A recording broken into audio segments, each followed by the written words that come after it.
वहाँ की तरफ से बहुत ढेर सारा प्रसाद माई के दरबार में माई से विनती करब माई से विनती करब कि फूल भी हर खिलाई नहीं। क्या बात है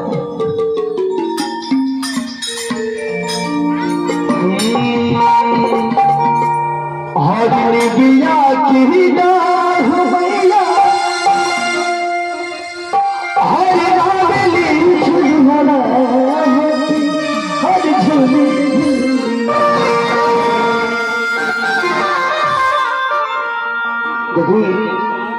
बहुत सड़क लगा माई के दरबार में माई बहन लोग बैठे। हम चाहते एक बार ये भजन के पचरा शुरू होने से पहले एक बार दोनों सभी लोग हाथ उठावे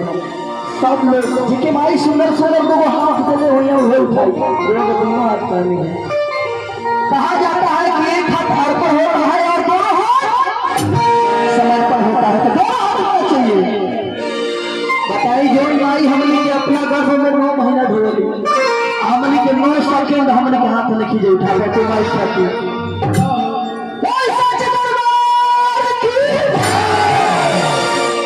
और ये बिया की डाल भैया हरी हवेली झुलुआ हरी झुली की मैया मोरी गाढ़ी किया और झूली कैसे कहा भैया है बिया की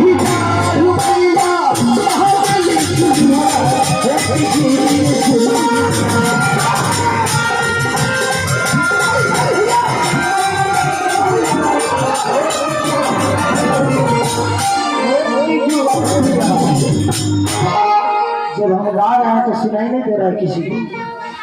सुनाई दे रहा है जब हम गा रहे हैं तो सुनाई दे रहा है सुनाई दे रहा है चाचा जी सुनाई दे रहा है तो दोनों हाथ उठाइए जिसको सुनाई दे रहा है दोनों हाथ उठाइए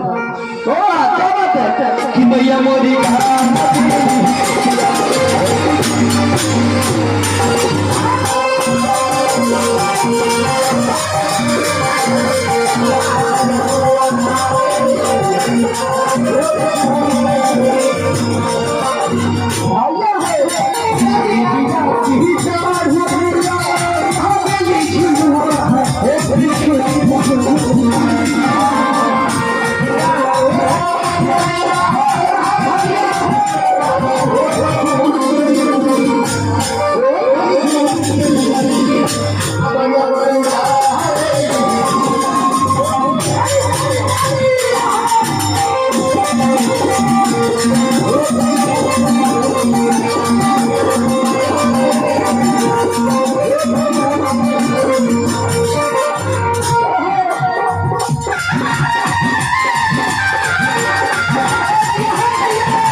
दोनों हाथ से थोड़ा ताली बजाया करें।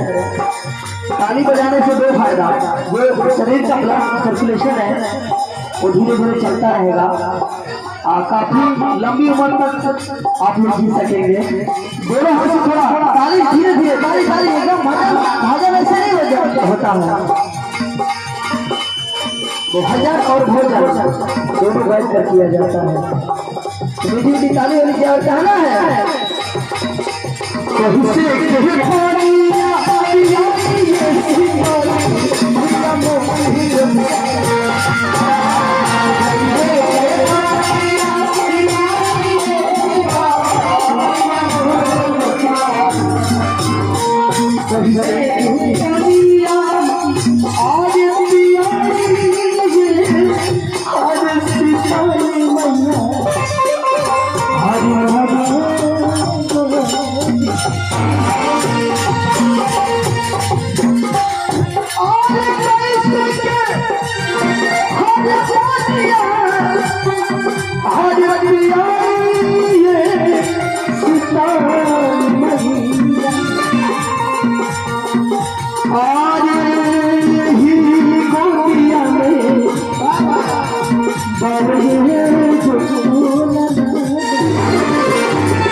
दरवाजे आगे कैसे कहा